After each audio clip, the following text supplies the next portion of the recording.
The kingdom of Crete basked in golden light, or well, so it seemed for many years. King Solomon ruled with a gentle hand. His justice was firm, yet fair, you know.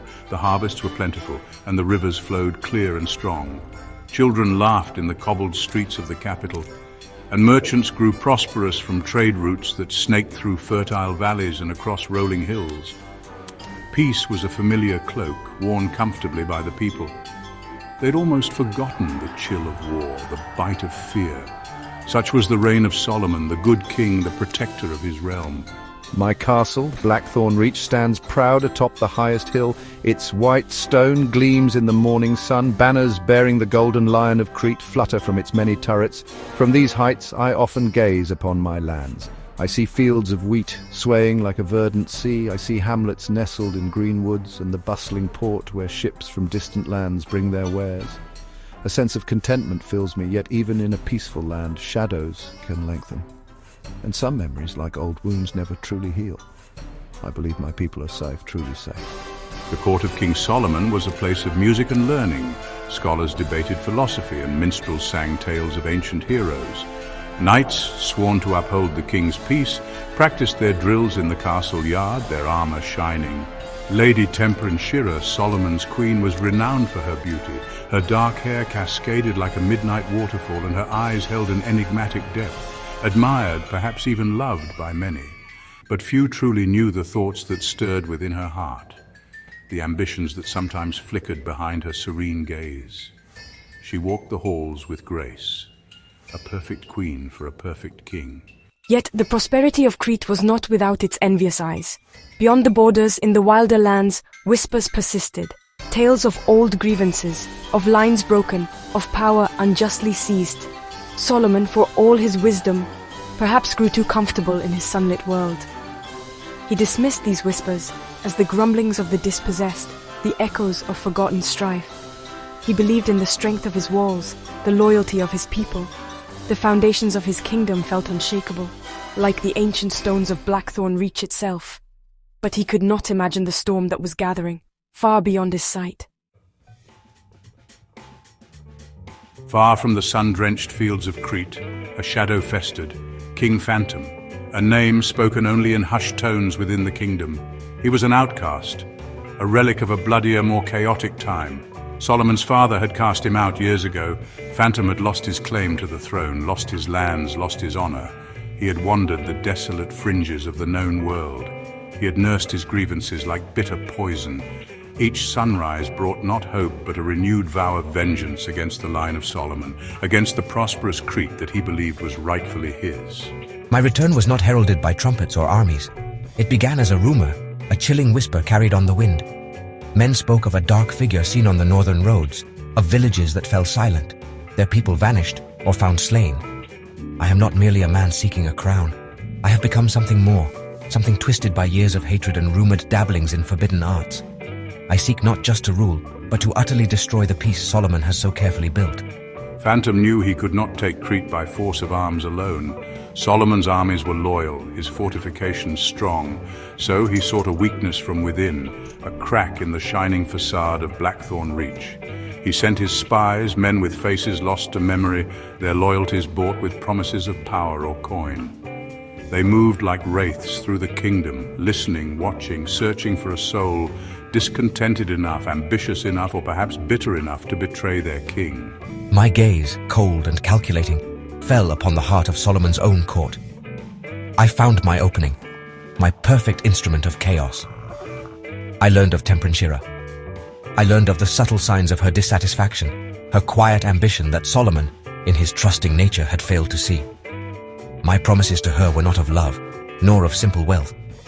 I offered her power, true power, a throne she would not merely share but command. I spoke of a new order, where she would be queen not just in name, but in absolute authority. The seeds of treachery were sown in fertile ground, watered by my dark whispers and her own burgeoning desires. TemprenShira walked the polished halls of Blackthorn Reach. She smiled at the courtiers, listened to the king's gentle words. But within her, a cold fire burned. She had grown weary of being merely an adornment to Solomon's reign. She craved more than the reflected glory of her husband. She saw his kindness as weakness, his trust an opportunity. The whispers from Phantom's emissaries found a receptive ear. They spoke of a future where my will would be law, where the kingdom would bow not to Solomon's gentle hand, but to my iron fist, guided by Phantom's dark wisdom. The plan was simple, yet devastatingly effective. It hinged on a night of celebration, a grand feast to mark the summer solstice. The castle would be filled with revelry. Guards would be less vigilant. Solomon, ever trusting, would be at his most vulnerable. TemprenShira played her part to perfection. She was radiant, attentive, the loving queen. She poured Solomon's wine with her own hand, a hand that did not tremble, a hand that delivered a potent, slow-acting poison, colorless and tasteless, into his cup. She watched him drink, a faint, almost imperceptible smile gracing her lips. As the night wore on, Solomon began to feel a deep weariness. A chill settled in his bones that no fire could dispel. His head grew heavy, his vision blurred. He initially dismissed it as fatigue from the day's festivities. I stayed by his side, my face a mask of concern. I helped him to his chambers, spoke soothing words. But my eyes, when he could focus on them, held a predatory gleam. The betrayal was not just an act of political ambition. It was personal, intimate, and all the more cruel for it.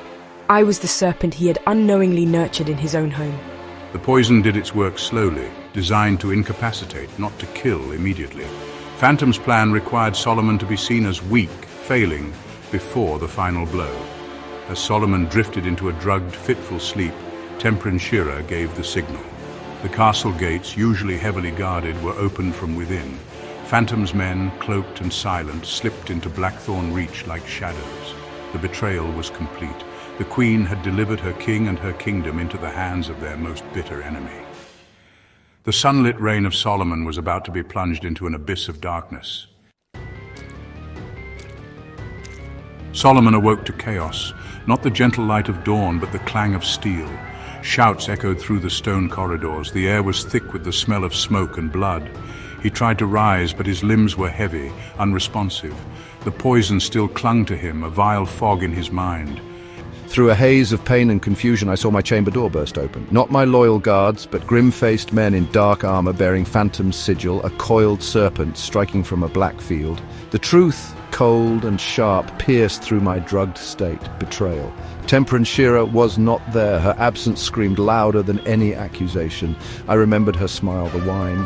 Despair, a black tide, threatened to engulf me. My kingdom, my people, my very life, all forfeit. I was a king with no crown, no army, no strength. Yet even in that moment of utter ruin, a flicker of defiance remained. I would not die here, a poisoned rat in my own den. I had to escape, not just for myself, but for Crete. For the memory of the peace I had cherished. I had to warn those still loyal. A handful of his personal guard, led by the ever-faithful Miles Ranger, fought their way to his chambers. They found him struggling, barely able to stand. Your Majesty, we must leave. The castle is lost. Miles's voice was urgent, his face grim. There was no time for explanations, no time for recriminations. Only survival mattered now. They fought a desperate retreat through secret passages known only to a few. Each step was agony for Solomon. The poison gnawed at his strength. The sounds of slaughter pursued them like baying hounds. He saw the faces of his loyal men fall, buying him precious seconds. They emerged from the castle far below into the pre-dawn gloom. Blackthorn Reach, his home, his beacon of hope, was now a fortress of his enemy. Smoke plumed from its towers. The lion banners were being torn down, replaced by the serpent. Leaning heavily on Miles, I looked back one last time. My heart was a stone in my chest. I had lost everything. My wife, my kingdom, my trust in the world. But as we stumbled into the dark woods, a new feeling began to take root amidst the despair. A cold, hard resolve. I would survive, I would return, and I would have my vengeance. The flight from Blackthorn Reach was a grim ordeal. Solomon, still battling the lingering effects of TemprenShira's poison, relied heavily on Miles Ranger and the few surviving guardsmen. They moved like ghosts through the forests and hidden paths of Crete, avoiding Phantom's patrols. Each sunrise revealed a land increasingly gripped by fear. Villages were silent. Their inhabitants either fled or cowed into submission. Phantom's dark sigil was everywhere, a constant reminder of my loss and the kingdom's plight. The once bountiful land seemed to wither under the shadow of the usurper. Despair was a constant companion, yet Solomon fought it with grim determination. The image of TemprenShira's betrayal, her cold eyes as she offered him the poisoned cup, burned in his mind. That memory, once a source of crushing sorrow, now fueled a different kind of fire, a burning need for justice, for retribution.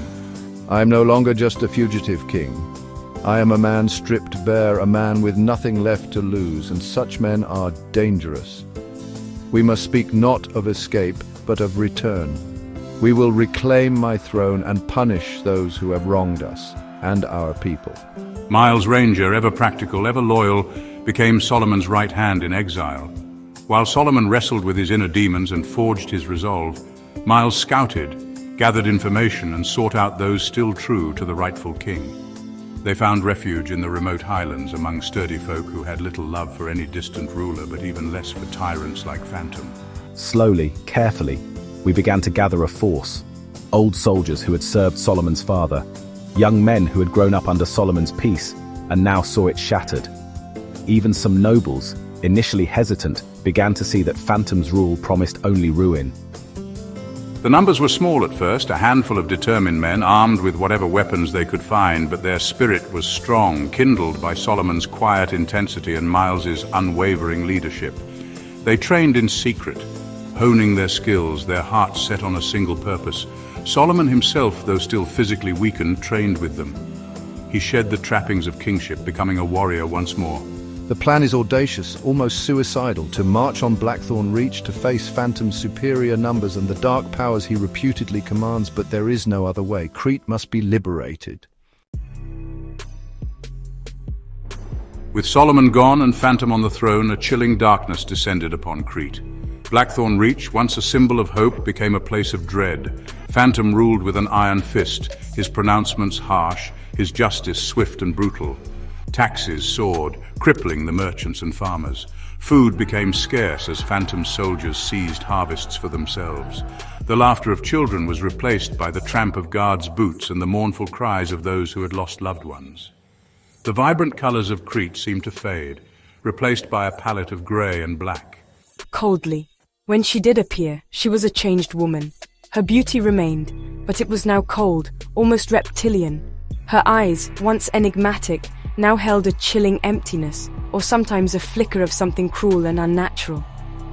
Whispers circulated in the terrified city, tales of strange rituals conducted in the castle's depths, of people disappearing, their screams heard echoing from the dungeons. Some said she was merely Phantom's puppet. Others, more perceptive, feared she was becoming something far worse, her ambition twisting her into a creature of the shadow that Phantom himself had courted. Harshly, open defiance was met with swift and merciless punishment.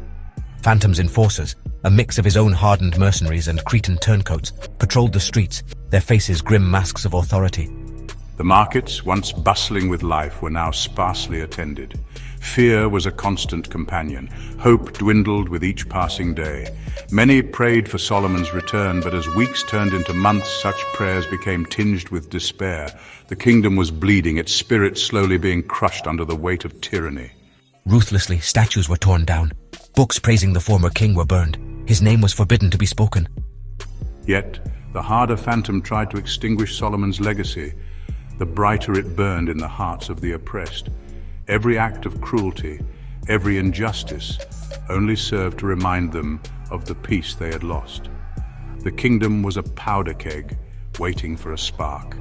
And in the hidden corners of the land, that spark was slowly being fanned into a flame by those who refused to yield. While Solomon gathered his strength in the highlands, Miles Ranger became a legend in the occupied lands of Crete. He moved like a phantom himself, a thorn in the side of the usurper king. He could not wage open war, not yet, but he could resist.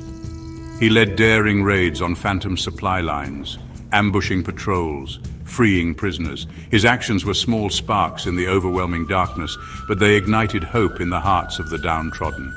They showed that not all had bowed to Phantom's tyranny. The spirit of Crete was not yet broken.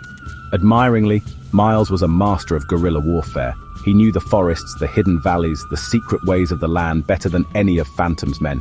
He gathered around him a band of loyalists, men and women driven by a fierce love for their true king and a burning hatred for the usurpers. They were farmers, woodsmen, former soldiers, ordinary people who had found extraordinary courage. They called themselves Solomon's Lions. Their calling card was a crudely drawn lion left at the scene of their exploits, a defiant symbol against Phantom's serpent. Phantom grew increasingly enraged by the Ranger's activities. He offered vast rewards for Miles's capture, dead or alive. His patrols scoured the countryside, but Miles always seemed to be one step ahead, his network of informants keeping him appraised of Phantom's movements. He struck where least expected, then vanished back into the wilderness. His defiance was more than just a military nuisance. It was a psychological blow to Phantom's authority, a constant reminder that his grip on Crete was not absolute. Seriously, the people whispered Miles's name with reverence, a symbol of their own unvoiced resistance. Through his network, Miles also managed to send vital information to Solomon. He reported on Phantom's troop deployments, the state of Blackthorn Reach's defenses, and the growing darkness surrounding TemprenShira. He spoke of her increasing isolation, her rumored involvement in unspeakable acts. These reports hardened Solomon's resolve. They painted a grim picture of his beloved kingdom's suffering. The time for hiding and gathering strength was drawing to a close. The time for retribution, for the final desperate gamble, was fast approaching. Miles and his lions would be ready to play their part when the king returned. The day King Solomon returned to the land surrounding Blackthorn Reach, the sky itself seemed to hold its breath. His army, though smaller than Phantom's garrison, was hardened by adversity and fired by a righteous fury. They marched under the tattered banners of the Golden Lion, a symbol of defiance against the serpent that now coiled around their capital. Miles Ranger and his lions joined them, emerging from the shadows to swell their ranks.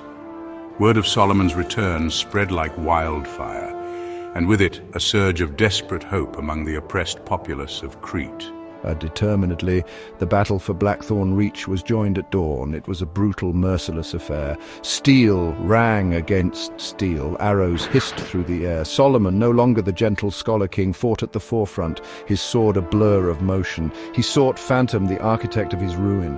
The fighting raged through the outer bailey, across the drawbridge, and into the very courtyards where Solomon had once walked in peace. Phantom soldiers, many of them mercenaries with little loyalty beyond coin, fought fiercely but lacked the conviction of Solomon's men, who fought for their homes, their king, and their freedom. Snarling, "You should have stayed dead, Solomon. This kingdom is mine."